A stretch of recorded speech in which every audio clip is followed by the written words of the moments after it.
На въпрос от моя страна на кмета на Ветрино, до каква степен е стигнал икономическия потенциал на общината преди това, че такъв голям предприемач е дошъл в село Ветрино, той не можа да ми даде отговор. Каква е дневната база посещаемост на исторически парк, не можа да ми даде отговор. Попитах какъв е приноса на исторически парк за община Ветрино, за данъкоплатците на Ветрино, нямаме отговор.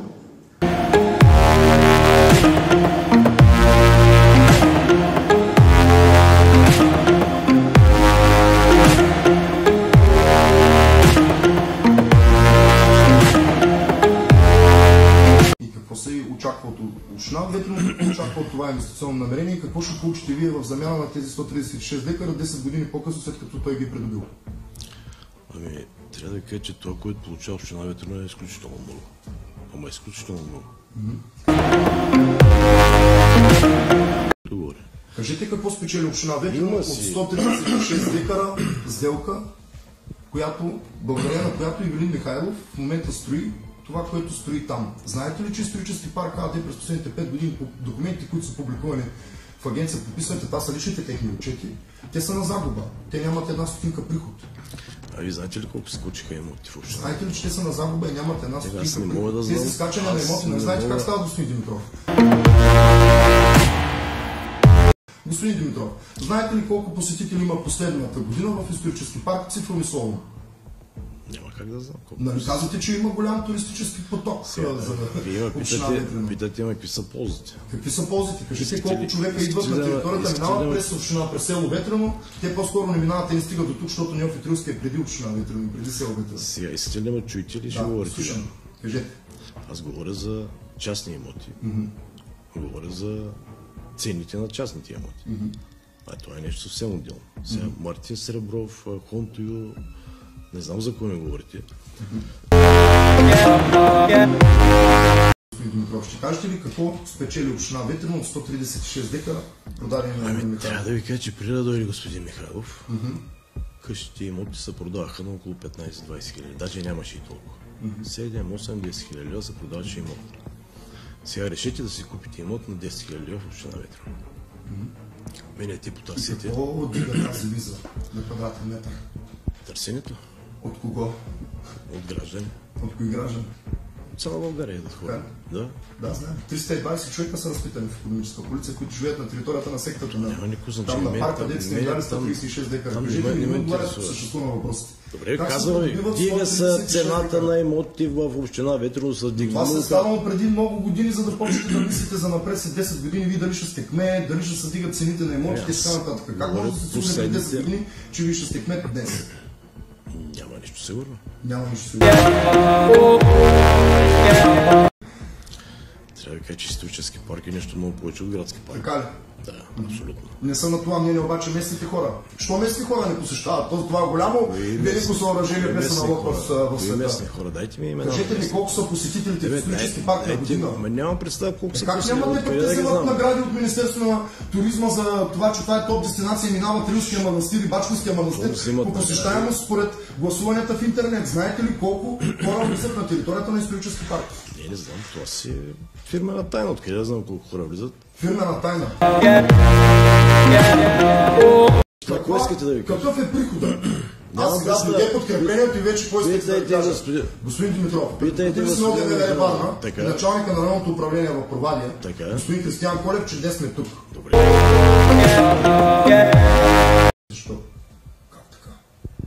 Трябва да сте подготвени, как не може да ми кажете колко... Ако бяхте ви звъннали, че идвате, ще да се подготвя. Да ви звънна, че идвам.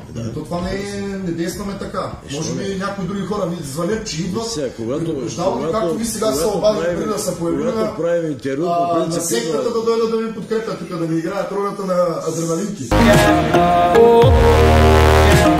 Чудесно. Кажете какъв е прихода на община Ветрино от исторически парк АД и какво носи като потенциал на общината това нещо. Но жителите на общината не празни и голословни приказки, че Ивелин Михайлов дигнал цената на имотите в общината. Това какво ви интересува вас? Какво ви топли? Какво дига това като потенциал финансов на общината? Че имотите на Ивелин Михайлов сам си ги обявява по сайтовете като цени били качени.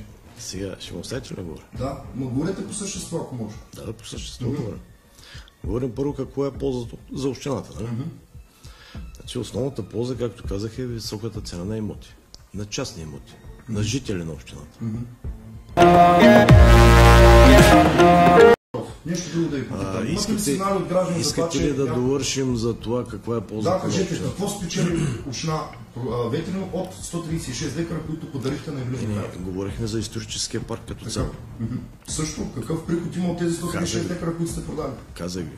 Слушам. Хората по селата е единственото, което им е като имане, дето казват, това е техните имоти, които са по селата.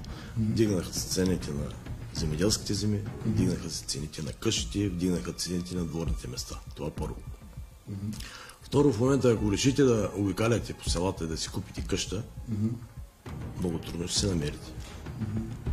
Защото всичко, което в момента беше като свободни дворни места, всичко се изкупи. И хората идват от цяла България, за да живеят тук. Това дига стандарта. Какво значи не ми пука, какво става на моя? Самия факт, че не знаете колко хора влизат в исторически парк на година. Няма как да знам колко хора влизат в исторически парк на година. Няма как да знаете. Нали говорите за туристически потенциал, да господин кмете?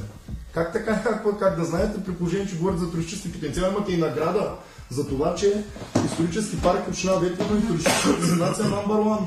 Ето тук лъвчета, левски. Мога да кажа само, че последните месеци влизат много хора.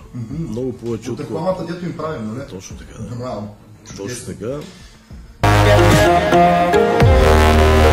Миналата година са влизали на територията на исторически парк. Не помните и каква напад за нас сте продали, аз не съм се интересувал колко човека са влизали в исторически парк. Сега вие ме питате неща, които...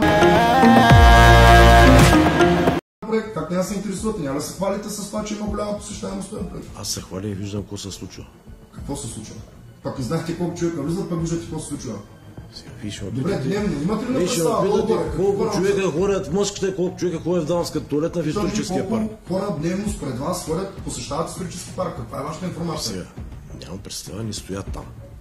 Казвате, че имате поглед, видяли сте? Имам поглед, виждам как се преобразява селото, как се преобразява общината. Как се преобразява селото? Че ще води туристи и че благодарение на този парк общината тук ще дига потенциала си, икономически, туристически, както искате още. Той води приход. Къде? Дайте да го видим. Колко пари води? Той води туристи. Как да не води туристи? Колко? Питам ви на ден колко. Община Ветрино и Льов ставаха известни благодарение на парка. И схемите в парка. Най-вече откакто Капитал почна да говори за тях. Схемите са си му казани. Схемите са във вашата глава.